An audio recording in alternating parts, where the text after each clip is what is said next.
Okay, hello everyone. As we are joining, welcome, welcome, welcome.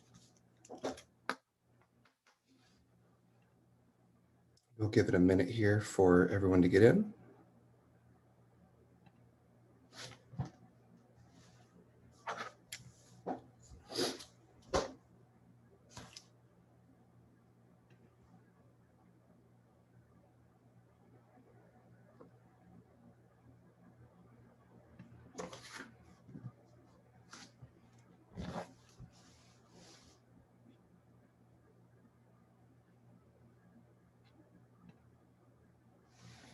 Wonderful.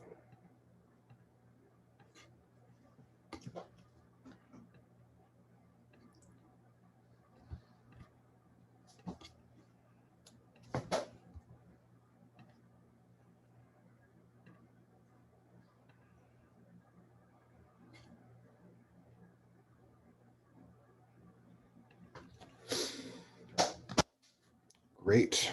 Welcome, welcome, welcome. Just about there, so I'll give it one more second.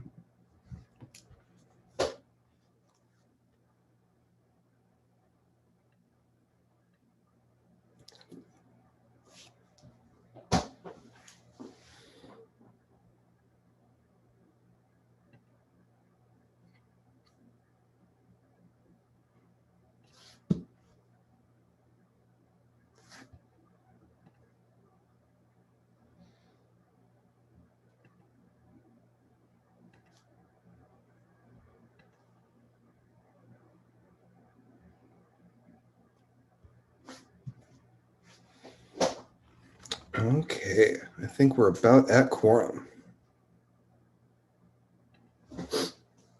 Wonderful. Hello, everybody. Welcome to the IPFS Community Meetup, Tuesday, June 29th. Welcome, welcome. Couple final people joining in, so I'm going to talk just a hair slower. There we go. Looks like somebody had some Zoom issues. Great. Okay, welcome to the IPFS meetup for Tuesday, June 29th. Cool. So a few reminders if you've not been to an IPFS meeting before. We're obviously very excited to have you here. This is being recorded. We'll put this up on YouTube. This event, like all others, abide by the IPFS Code of Conduct. You can read that on our website. Please follow those rules. Please ask any questions in the chat. We're going to be going over a few different talks. We're all going to hang out afterwards to be able to answer any questions that come up.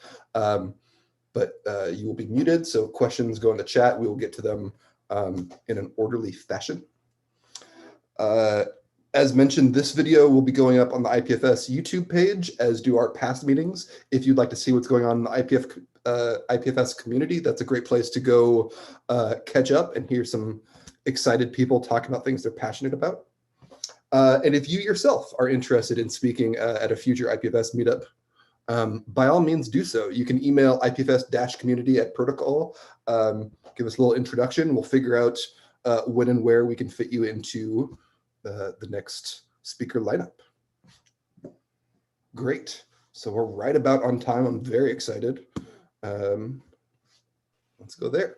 So this is our agenda. We have 3 people talking, Jeff from Fission, Matt from Pinata, and Michael from Infura. They'll be giving a little talk on what they're working on and cool things in the DWeb and IPFS space. So let's go to Jeff. For those that don't know, Fission is a big player in the DWeb. They do web native code for personal data sovereignty and encryption and authentication and offline use and all of the buzzwords that we care about these days. So check them out if you're interested. And Jeff, let me throw it to you. Thanks, Michael. Thanks everyone for having me here. I'm Jeff. I work at Fission. I'm the head of product there. Essentially, Mike, that was a great introduction. What we do is we offer a web native layer on top of IPFS. It includes things like personal data encryption and authentication and edge distribution of your applications. We're at fission.code, so you should check us out, join our Discord, etc. The real reason why I'm here today, though, is we're an IPFS operator. We run IPFS infrastructure, and we've been talking to a bunch of the other people in the ecosystem that also run IPFS, and we're getting together as a group. We're going to start meeting and discussing operator sort of level issues. The first inaugural IPFS Operators Group meeting is next week, Tuesday, July 6th, 11 a.m. Pacific. Invites have been sent out. Please check your email if you see that. Apologies to people in Europe and Asia. One of the topics of conversation is going to be the timing of the next meeting and how it can be friendlier to people in different time zones and that kind of thing. Other items that are on our agenda for the first meeting include things like discussing and codifying best practices for operating IPFS nodes, handling DMCA and compliance issues, because we're actually publishing things to the web quite often. I know Fission does, and we've run into these issues ourselves. And then best practices for operating IPFS gateways and other protocols. So if you're bridging from IPFS to HTTP, for example, is the canonical thing. And a whole bunch of us are involved. I'm pleased to confirm attendees, including Protocol Labs, of course, Fission, Pinata, Infura, Textile, Gateway FM. Apologies if I've missed someone. We're still reaching out and trying to get those people in for this first meeting. And so we really hope this becomes more widely adopted, and the group will be able to really dig into some of the discussions that we're having around how best to operate IPFS in these sort of these larger systems, and also participate in the rest of the IPFS ecosystem. And that's it. I'm going to paste into the chat here a public forum post. It's got a Luma link if you're interested. And there's a few other call to actions there. You can join our Discord. And we're also on the Filecoin Slack. And that's it. Michael, back to you. Wonderful. Thank you so much. I'm super looking forward to the IPFS Operators meetup. So if that might be of interest to you, I would encourage you guys to come join. It should be a great conversation to be had. Next up, Matt from Pinata. They are a number of things in the IPFS space. They're the easiest way to use the IPFS in pinning and other services. So Matt, tell us what you got. Hi. Let me share my screen here. Okay, can you all see a nice slide deck? Yep. Perfect, awesome. Thanks for the introduction, Michael. So my name is Matt Ober. I am the CTO and co-founder of Pinata. We are an IPFS tool suite pinning service, been around for almost 3 years now, I think. And like Michael said, our kind of catchphrase is we are the easiest way to use IPFS. So everything we do is kind of geared towards just making your experience as a developer hassle-free. So today I wanted to have a talk on how we scaled from a very small, what I will call an experimental hackathon tool, to the global pinning IPFS infrastructural service that we are today. It's kind of a fun little journey, and I figure it might be interesting for some of the people in the space. All right, so like I said, we started in ETH Berlin. We were, in 2018, a proof of concept. We were offering things up as a hackathon tool. We provided pretty minimal functionality: upload a file, retrieve it from a gateway. Yeah, that was basically it. So during ETH Berlin, we went around spreading the word about Pinata. We wanted to get feedback, see how people were using our system. And then under the hood, we were running a super simple setup. Basically a monolith is what a lot of you might know this as. So we were running everything on a singular machine in the cloud. So one machine hosted our API, and then our one IPFS node, which was receiving files. Yeah, this also acted as a gateway, serving content through the IPFS network and then through our gateway.pinata.cloud URL. Yeah, so this is kind of what it looks like. Everything, again, is running on one machine, API, node storing content, and then distributing it around through the network and the gateway. Shortly after we launched, though, as an actual product, we started to gain traction amongst the Web3 community. And with that traction came a lot higher levels of usage. So we quickly recognized that in order for Pinata to succeed, we were going to need to take what we started off with as kind of an experimental tool and turn it into something that was actually scalable. So it was at this point, we actually decided to take Pinata from an experimental side project to something which we would begin working on full time. And then from here, we had some challenges that we faced, scaling from this proof of concept to an actual product. And I want to talk about some of the challenges we faced and then how we overcame them as an engineering team.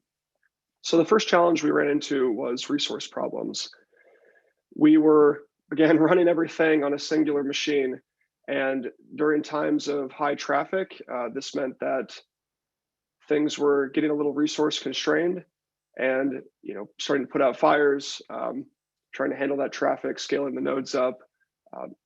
You can only handle so much by increasing the resources on a single machine. So we needed to scale outwards. And the first step we took was to separate our host node and our gateway into individual components that were operating independently of each other, and then didn't share machine resources. So we had our one machine, which now had our API and our host node, but then we had a separate gateway on a different machine that was in charge of caching content and serving it to the general public via our gateway. This helped with resources for a while, but the second challenge we ran into was going to be downtime. When you're running a product that other products are going to be building on top of, you need to make sure that everything you're doing is geared towards eliminating downtime from your infrastructure. So in our case, with this single machine setup for the host node, this meant that every time we needed to upgrade our IPFS node, that meant that we had downtime, which as a platform is not great. A lot of this stuff may seem kind of obvious, and a lot of this stuff is actually kind of solved for by modern cloud providers.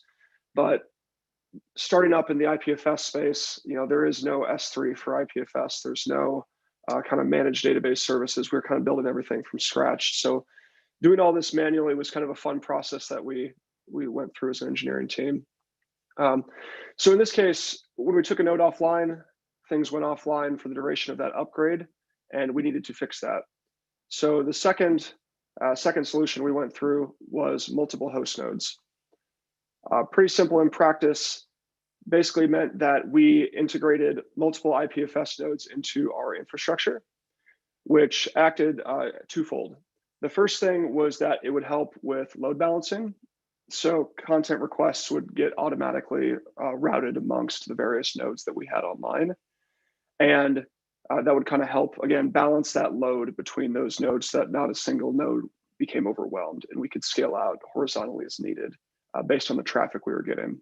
And then this also meant that if we did have a node that we needed to upgrade, we could take portions of our network offline and upgrade them while still keeping full availability for our customer base. And this was a huge step forward for us. And then the next challenge kind of on board with that was that we had a global community. So we were seeing requests come from everywhere in the world: United States, South America, Africa, Asia, India, Australia, Europe. Like all of these continents and locations around the world were all trying to interact with one region that we had in Europe, which was quickly kind of not being as quick as we would have liked for everybody else in the world. The users in, say, Australia, for example, were receiving pretty long upload times. So we took that as our next upgrade priority, because we wanted to make sure that everybody around the world was receiving equally as fast upload times. So our solution to this, similarly to how we scaled out in one region with multiple IPFS nodes, we then scaled out to multiple global locations. So we rolled this out, I think, around March of 2020. And then since then, we've been continually expanding into more and more locations. And as of right now, we should be serving content in every major continent of the world through our network of host nodes and gateways. And then, yeah, so with this setup, we now have, we got 2 shown here, but we're, like I said, in every continent right now. Requests are going to get routed to where they need to get routed so people can receive fast uploads and downloads, which is better performance for everybody. So how does uploading work for our setup? Basically, a user request will come in, and then it's automatically going to get routed to the nearest data center based on latency. And then once we've chosen the data center, an available IPFS node is going to get chosen for storage based on things like proximity, available free storage, and then the current load that the node is currently experiencing. Once we've chosen that node, then the content is stored on that node for long-term storage and future retrieval on the network. And speaking of retrieval, retrieval looks pretty similar on our end, but a little slight difference here is that when the user request comes in, the gateway then is going to fetch data from the closest host node. So we have gateways in many more locations around the world than we have host nodes, just because people are retrieving content more often than they're storing it. And the gateway will fetch the content from the closest node that it's able to get it from. And then once that happens, the gateway is going to temporarily cache that content in that region so that if future requests come to that region, it's already cached there. And if other gateways close by need that content as well, we can quickly route it to that gateway region as well for quick retrieval. So it's kind of a quick overview of what our network looks like, how we've scaled up to where we are today. What's next on our agenda is going to be a focus on things like content discovery, even faster content uploads, downloads, things like making sure that we're going to constantly be increasing our rate limits so you guys can upload more and more content all the time. And then lastly, we want to hear from you guys as well. We want to hear what you're thinking of, how you're thinking about things, what you'd like to see from our platform. So if anybody ever has any feedback, feel free to drop us a line. We'd really love to hear it. And with that, you can learn more about us at our website, https://pinata.cloud. I am Matt Ober, and yeah, if anybody has any questions, I'm happy to answer them. Michael, are you wanting to do questions now, or are you wanting to do those at the end of the session in general? I'll say let's loop back around. That way we don't eat up too much time, if that's okay. Yeah, perfect. I will pass it off to the other Michael then. Wonderful. Yeah, last but not least, Michael from Infura. They're the dev suite for the distributed web. Hey, everyone. All right, I will share my screen. All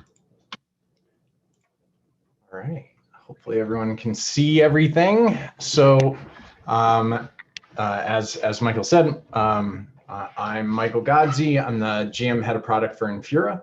Infura is a developer suite for all things Web3. Our bread and butter are Ethereum and IPFS.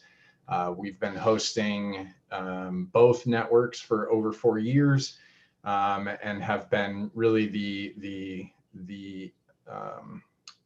standard platform for people to really build and explore these new technologies.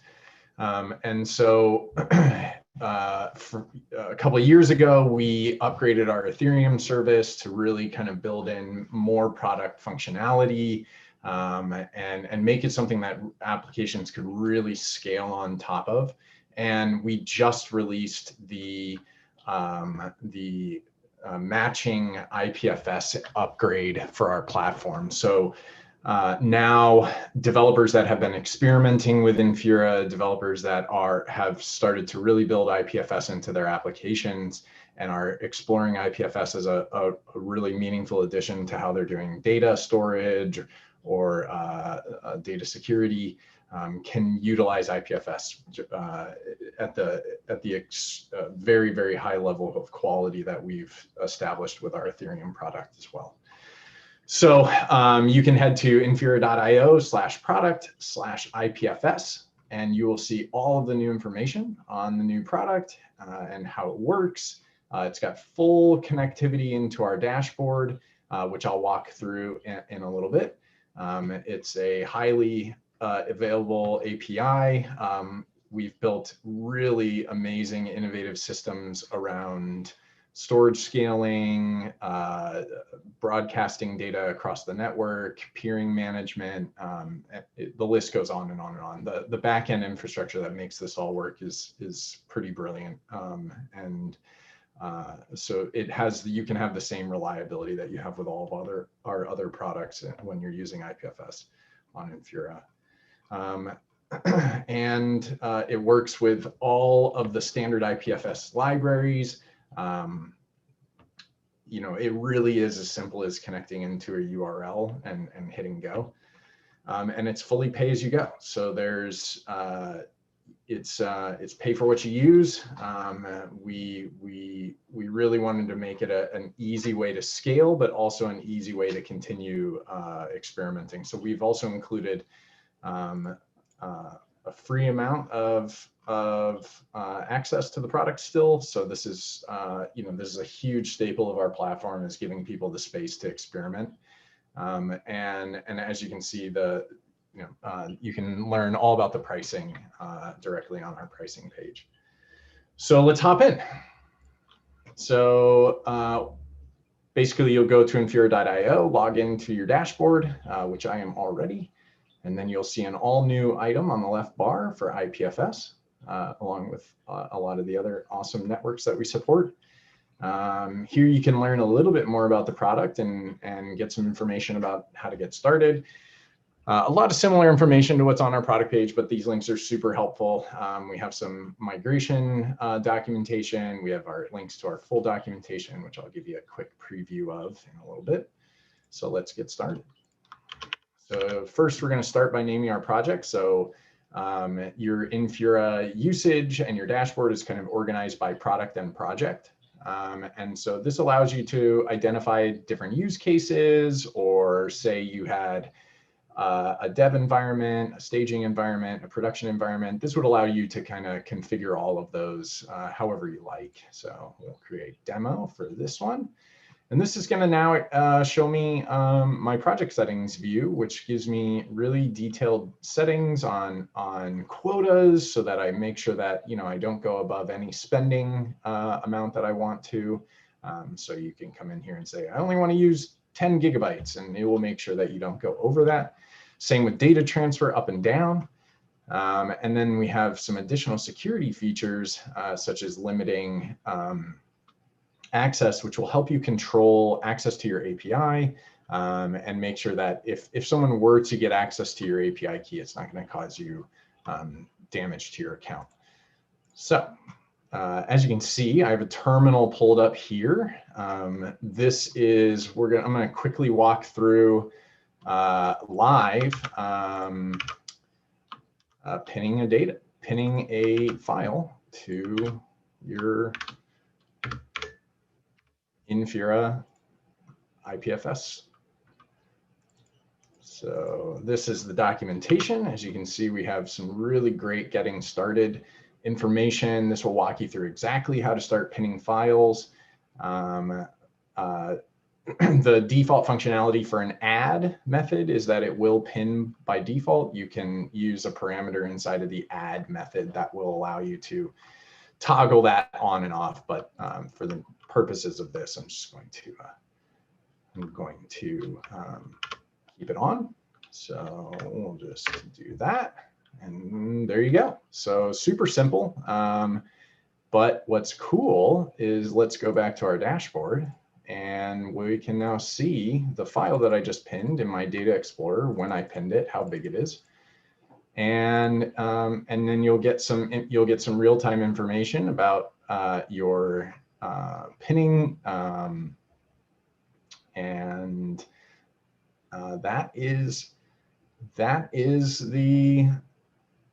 that's how it works. It's super easy. It's as simple as going straight to this URL. You're going to get all of your visibility. You can have multiple projects. You have the support of our amazing support team. If you ever need help, you just come straight to the support panel, which is directly inside of your dashboard. And then, select IPFS, and we can help with pretty much any issue that you have You'll get information about your running total for your upcoming bill. This is not gonna, this is all within the free allotment, so we're not having any actual billing happening. And then you can even unpin directly from the dashboard in case you don't want to get charged for that storage. And that's it. It's really, really awesome. It allows you to really scale on top of this service. And definitely check out our documentation, check out the blog posts that we put up, and have fun experimenting.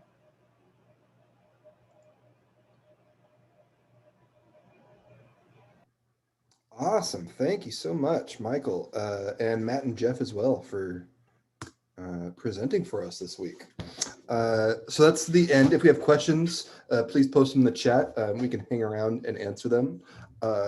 For those who don't have questions or are finished, please see you next week, or next month, rather. We have Twitter, YouTube, and the social medias that we keep updated. And specifically, come July 8th, a little bit over a week from now, is Browser 3000 Summit. It's a hackathon. If that's something that appeals to you, check it out. And it would be wonderful to see you all there and participate. Cool. Thank you so much. I'm gonna